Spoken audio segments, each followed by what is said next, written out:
Guys, it's officially the most wonderful time of the year again. Except for me, because I have gay happy meetings all year round. Speaking of Christmas song references, we all know and love that wonderful Christmas classic song about Santa killing some kid's grandma in a hit and run. If you've never heard it, let me read some of the lyrics for you. She'd been drinking too much eggnog, and we'd begged her not to go, but she forgot her medication, and she staggered out the door into the snow. When we found her Christmas morning, at the scene of the attack, she had hoof prints on her forehead and incriminating claws marks on her back. This lyric site spells it claws like Santa Claus. I always thought it was claws like claws. What the hell was Santa doing? Like, she wasn't quite dead yet, so he got out of the sleigh and he was like, oh no, I gotta finish the job. Yeah, so basically this song is about a drunk and unmedicated grandma getting trampled by Santa's reindeer. And in the year 2000, Cartoon Network said, that sounds like the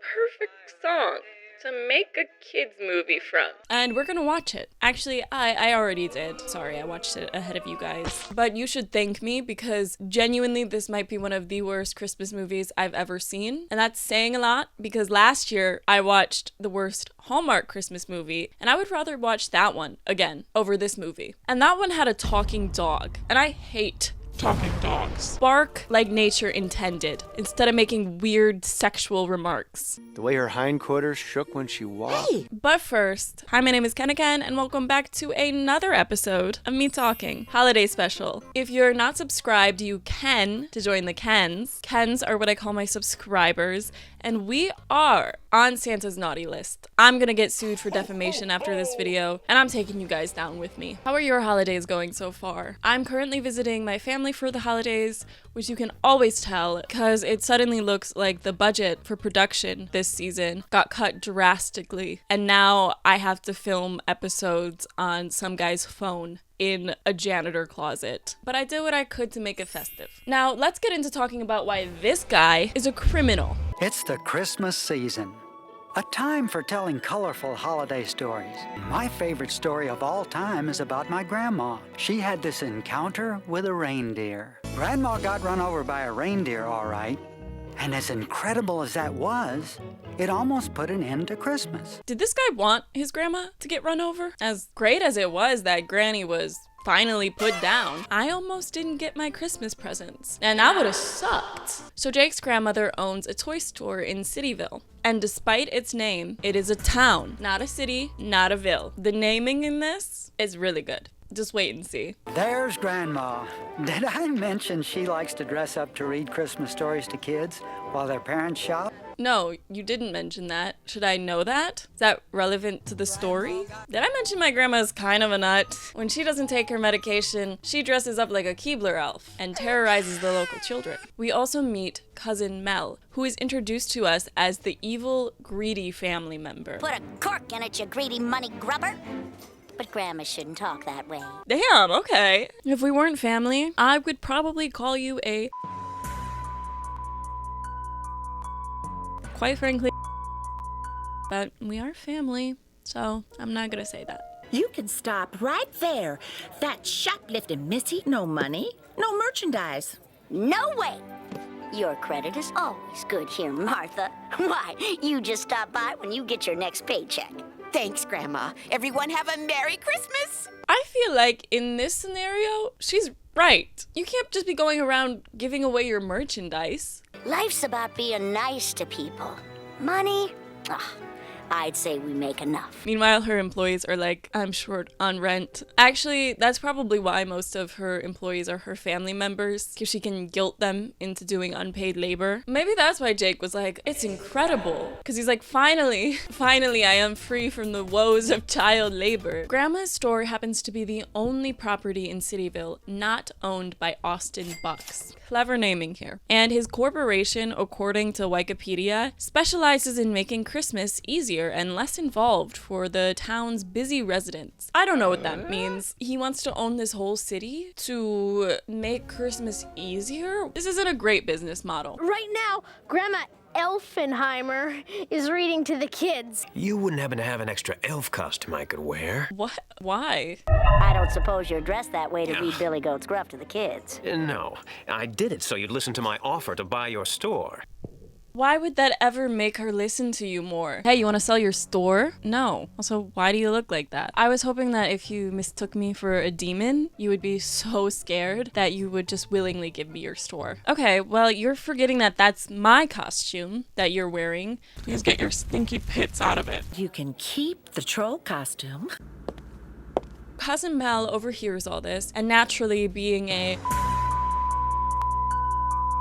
wants Grandma to sell, and she devises a foolproof plan to tank the store's sales so that Grandma is forced to sell. So follow me here. Grandma owns a toy store, which also doubles as a bakery because every year she makes and sells these fruitcakes. They bring in so much profit that Cousin Mel thinks that she can tank the store by sabotaging Grandma's batch of fruitcakes and putting in this vial of bad stuff that is gonna make it taste really, really bad. And then everybody is gonna stop showing up to the store. The store that sells toys. Not cakes, toys. They're gonna stop showing up to that store because they had a piece of cake that was really bad. A key point that is gonna keep coming up is Jake is the only one in Cityville who believes in Santa still. Tell her, Mom. Santa Claus is real. Well, there is no easy answer. Historically, there was a Saint Nick who, with a loving heart, filled children's shoes with gifts of all sorts. So Santa today represents the true meaning of Christmas. Giving to others. He looks shell-shocked. His entire life is coming apart. Don't let this kid know about the Easter Bunny. The Tooth Fairy? God, he's never gonna recover from that. The sooner you go to sleep,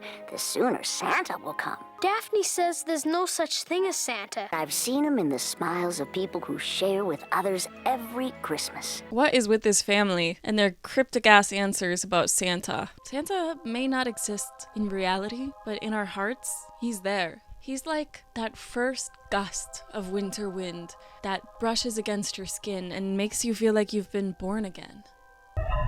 On Christmas Eve, Grandma goes to tuck Jake in and... Good night, Jake. Oh no, the song's kicking in. You shouldn't have fallen asleep, Jake. If you had stayed up just a little bit longer, you would have given Granny enough time to get out of the direct line of fire. This is all your fault. It's Grandma him. got run Santa over Claus. by a red house Christmas Grandma, Eve. watch out! You're telling me he watches it? He watches it as it happens? But as for me and Grandpa, Oh my god, his face. Jake rushes downstairs and tells the family that Grandma just got hit by Santa, but nobody believes him. Santa hit her with his sleigh. Call the police. Okay, well, I'm gonna be honest. I don't think I would believe him after that delivery either. The way he looked away, that was really shady. You saw what happened, didn't you, Grandpa? What a sight! He's not concerned at all. He's like, wow. What a sight. Like he's looking at the northern lights. Also, this is a small point, but is the grandpa drinking a mug of hot water? If two people of your family were saying, Grandma just got hit by a reindeer, why wouldn't you go and check? So instead of going outside to check, the dad calls the police.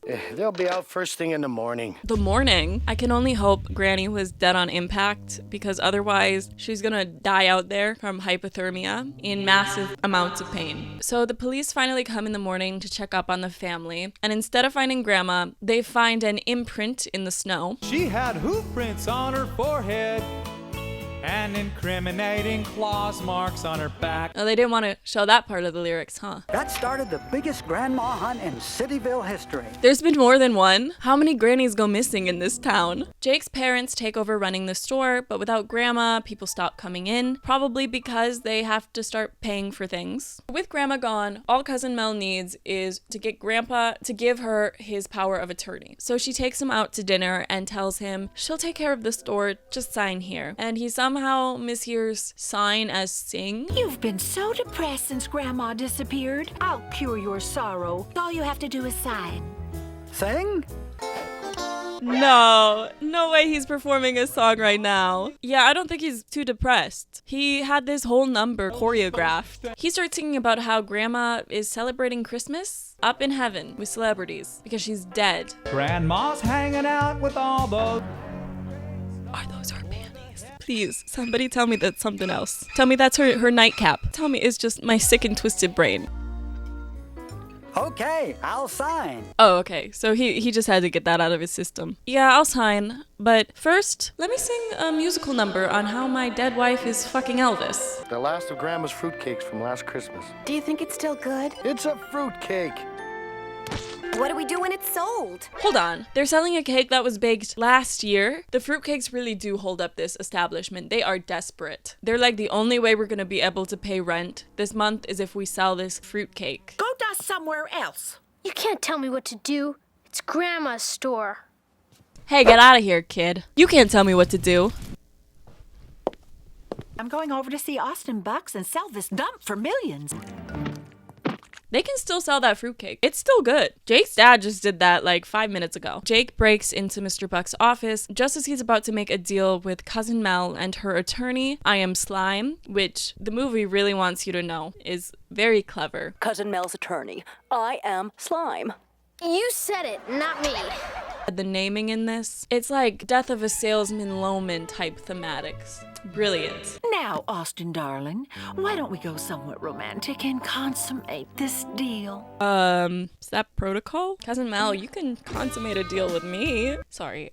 It's just she's kind of, right? Like, it's not just me. It's not just me, right? Mr. Bucks actually isn't that bad of an evil corporate overlord. He sees that Jake is really upset, and so he's like, I'll give you a week to find your grandma, and if you find her, I won't buy the store because legally I can't. His advice also is just find Santa. He'll probably know where your grandma is. Mr. Bucks doesn't believe in Santa. So he's basically like, okay, kid, you want to find your grandma? Yeah, go talk to the mystical man. Go talk to the mystical man that gives everybody presents every year, all right? See how far that gets you. I'm sure you'll find your grandma. This whole time, there's just a website where you can email Santa. For 9 months, this site has existed. A direct line to Santa, the #1 suspect in this case, and nobody emailed. So obviously in this film, this contact page really does go directly to Santa, but imagine it doesn't. Imagine running this site for children to write their letters to Santa, and you get one that's like, Dear Santa, please, can you just tell me where you hid the body? My family, we need closure. That's all I want for Christmas.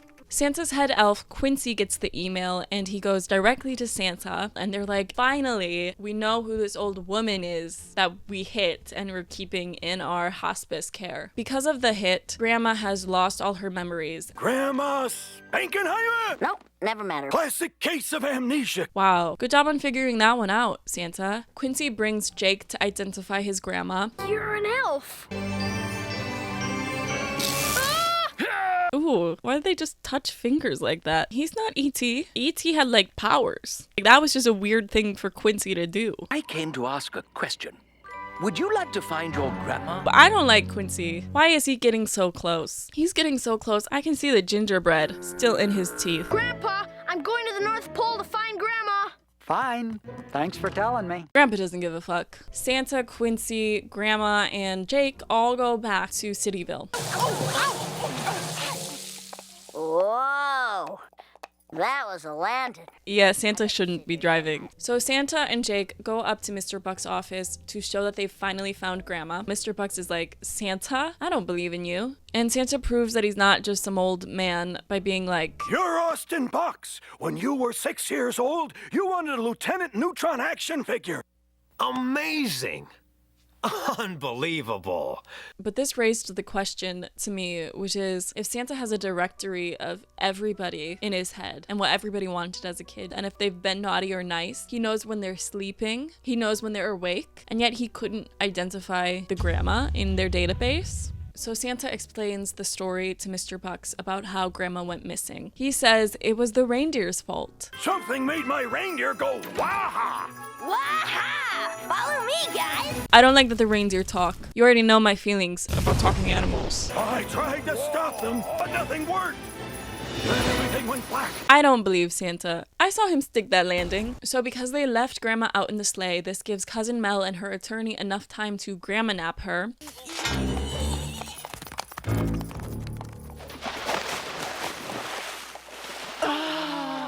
I don't like the sound that they just made there. There's no way that water felt that good. And Cousin Mel pins the second disappearance on Santa. I didn't know you could do that. I didn't know you could just say, oh no, this person's missing, he did it, and then the police will just believe you and arrest them. In actuality, Cousin Mel is keeping Grandma in a cabin with her attorney, and their plan is to sue Santa. Think of it. Santa's found guilty. We win the world's most famous case of hit and run. And then they sing the most iconic song.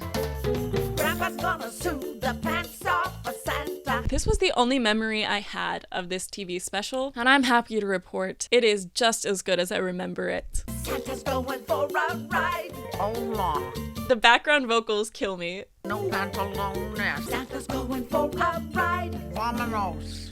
Oh, are they lesbians? I hope they get their little happy gay meeting. That's truly the spirit of Christmas. So 3 months go by, and finally someone in the family is like, maybe our evil cousin who wanted Grandma gone so that she could sell the store, who also was the one who directed blame of her disappearance on Santa, maybe she has something to do with the disappearance. And so Jake follows Cousin Mel and discovers that she's been keeping Grandma there this whole time. Jake sends an email to Quincy, who immediately answers it because now they have an ET-type bond. And they pretend to be a forest ranger, and they say, if that's your car parked down by the road, you better check it out. Some bears are hanging around it. Thank you. I was leaving anyway. That's like the exact opposite of what you would want to do. Hey, there's some bears hanging out by your car. Thanks for telling me. I'm gonna go outside. I'm gonna go buy the bears, actually. And they manage to rescue Grandma. They restore Grandma's memory by feeding her fruitcake. And that gave me a little bit of insight into why the fruitcake is so desired. Because it's magical fruitcake. That fruitcake is godly. Oh, yeah. Me when I save Santa. Oh yeah. So the three of them rush to the courthouse before Santa is convicted. Since Grandma isn't missing, I hereby rule that Santa Claus is innocent of causing her disappearance. That's not how it works. Your Honor, how could I be involved with this kidnapping when, as you can see, the kidnappee is right here? I brought them. But there are still the charges of negligence. How are they going to get him out of that one? Well, get a load of this. They make the jury eat one of Grandma's good fruitcakes. Then they make the jury eat the bad fruitcake, the one that was left out in the snow when Grandma got hit. They confirm that the two fruitcakes do indeed taste different. And it's like, yeah, they would taste different. One was made a year ago and was left outside all night. So naturally that one would taste worse than the one that was just made that afternoon. But that's enough proof to them that Jake's claim that Cousin Mel added a vial of bad stuff to the fruitcake is legitimate. And that vial of bad stuff apparently acts like reindeer nip, and it made the reindeer go crazy. And so they hit Grandma by accident, something that the reindeer themselves confirmed. I couldn't control myself. They could have said that this whole time that Santa was imprisoned. They were really gonna let Santa take the fall for them. With this new evidence, Santa is proclaimed innocent. Look at all those Santas. What the hell is this? Some sort of cult? This reminds me of the scene in The Joker, and Cousin Mel is arrested for obstructing justice and almost ruining Christmas. Mr. Bucks offers Grandma a chance to franchise the toy store, and Grandma agrees, which seems to be the antithesis of her morals. I guess franchising, it's the American dream. Also, Grandma and Mr. Bucks are gonna have to consummate that deal. The movie ends with Grandma accidentally opening up the fruitcake that Cousin Mel poisoned, and the reindeer go apeshit and hit her once more. Oh no! Reindeer nip! Not again! Grandma got run over by a reindeer. And she dies. And that was Grandma Got Run Over by a Reindeer. If you've made it this far, thank you so much for watching. If you enjoyed it, please consider giving a like and subscribing to join the Kens. Kens, I will see you in the new year. I'm really excited for the new videos that are gonna come out, so I hope you enjoy what's to come. And I also hope that you have a good holiday season and a happy new year. All right, bye.